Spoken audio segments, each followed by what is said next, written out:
Swayam Prabha. Digital India. Educated India.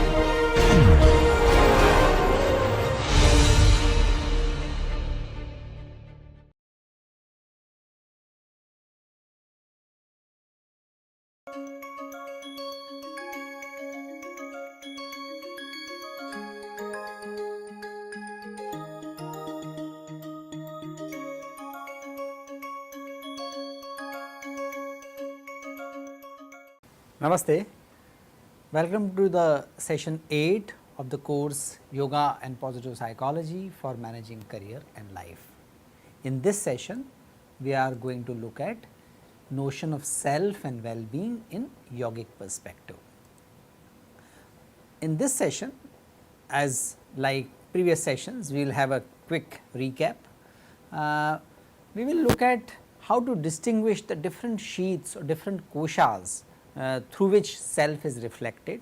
We briefly mentioned about the Pancha Kosha in the previous session. We are going to have more detailed discussion on that.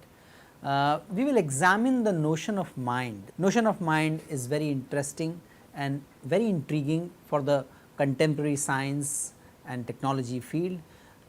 What we can infer about the mind based on the notion or based on the concept of Panchakosha, that is what we are going to look at. We will look at the varied concepts of happiness in yogic system, how different diseases are connected to different koshas, that also we are going to look at. Then we will look at factors affecting the well-being at different koshas, metaphysics behind the yogic perspective of self and well-being, and towards the end we will look at a very interesting typology of the different levels of bliss and different levels of well-being. It is given in the Taittiriya Upanishad and that presents a very interesting perspective of different levels of well-being as prescribed in the yogic tradition. So, like all other session, quick recap. In the last session, we looked at the definition of health and well-being given in the Ayurveda, that is samadosha, samagnischa, samadhatu, malakriya, prasannatmendriya manah swasthya itya vidiyate. We discussed about what are the doshas, what are the agni, what are the dhatus, what is malakriya, and we also looked at importance of prasannata, importance of happiness at the level of senses, also at the level of man, which is important aspect of swasthya. This all is based on the notion of self, which is beautifully captured in the allegory of chariot given in the Kathopanishad. That is what also we discussed in the previous session. So, Indian perspective of health and well-being as it is reflected in Ayurveda and widely prescribed in the yogic tradition is captured in the word swasthya. Swasthya means self, sthita. Swa is self, stha is related to the term sthit, established. So, when we are established in our true self, that is swasthya, that is health, that is the foundation of well-being in the Indian perspective and the yogic perspective. And self includes physical, mental, emotional, intellectual and spiritual component. And stability means lack of diseases, positive approach towards overall quality of life. Opposite to swasthya is vyadhi, state of non-health, and that is also opposite to samadhi. So, disease according to the yogic tradition, we have to distinguish at this moment. In the last session, we looked at the source of diseases as described in the Charaka Samhita, and that is agantava, which means which can be comparable to the diseases caused by disease causing agents come from outside.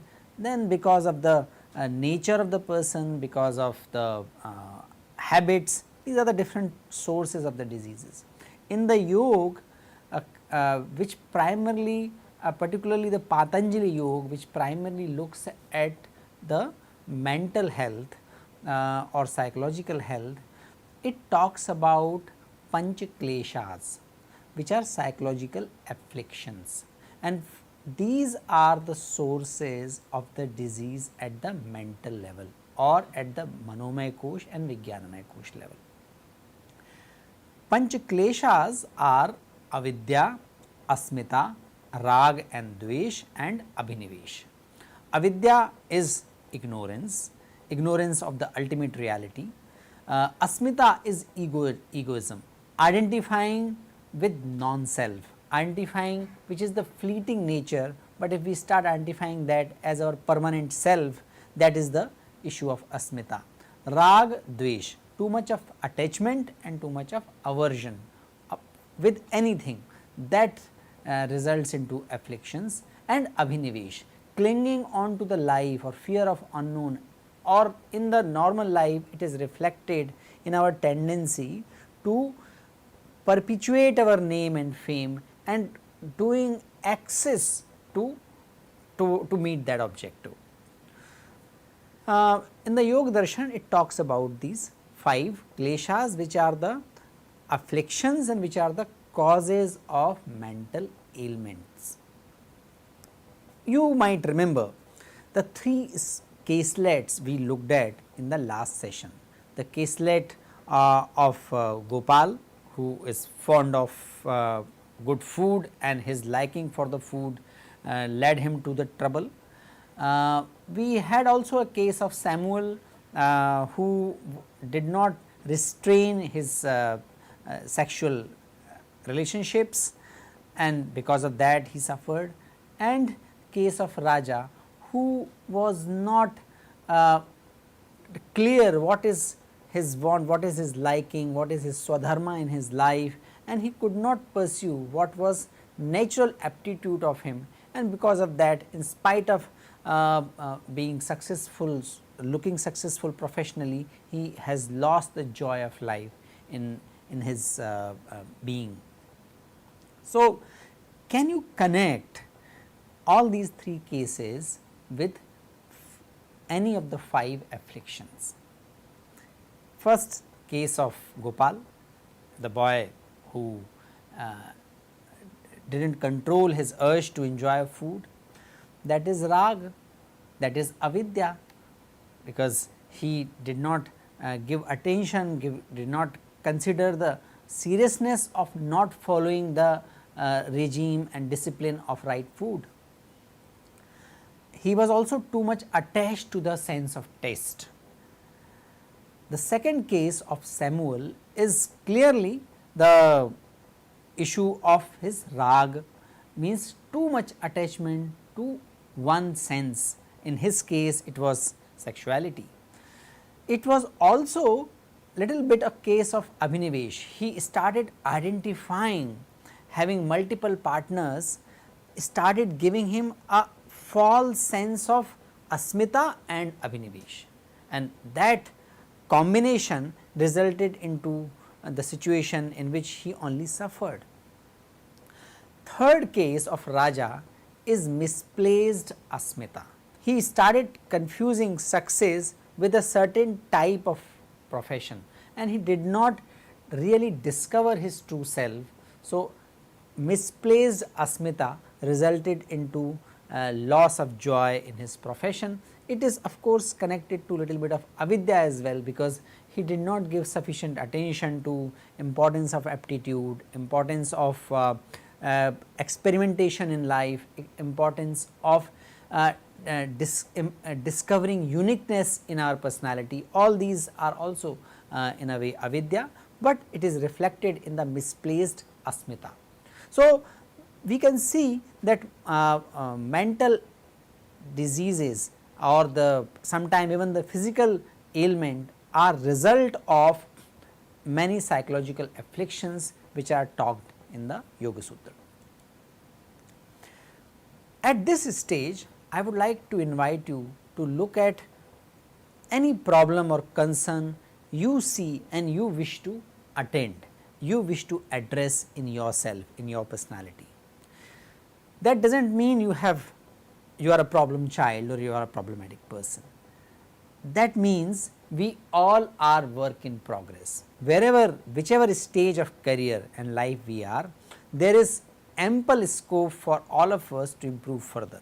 So, please look at this question in light of the fact that wherever we are, we can move further, we can do better, and in order for us to be better professional or a better human being, what are the problems, what are the things if we can address, if we address in ourselves, we will be able to be more effective professional and more successful professional and more joyful human being.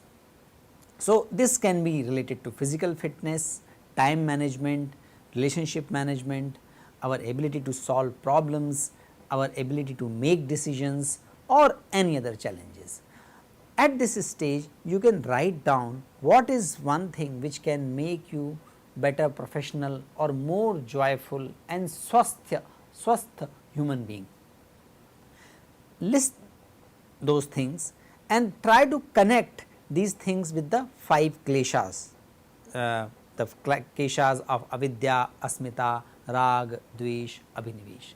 That can be a good reflective exercise, because once we know the reasoning, once we know the actual afflictions, the basic afflictions behind these problems, we will be able to address these, because awareness is the beginning of our ability to address the problem. So, I invite you to do this reflection. Those who are registered for the NPTEL course, anyways they will be receiving a format in which they can do the reflection and then they can submit that as their assignment.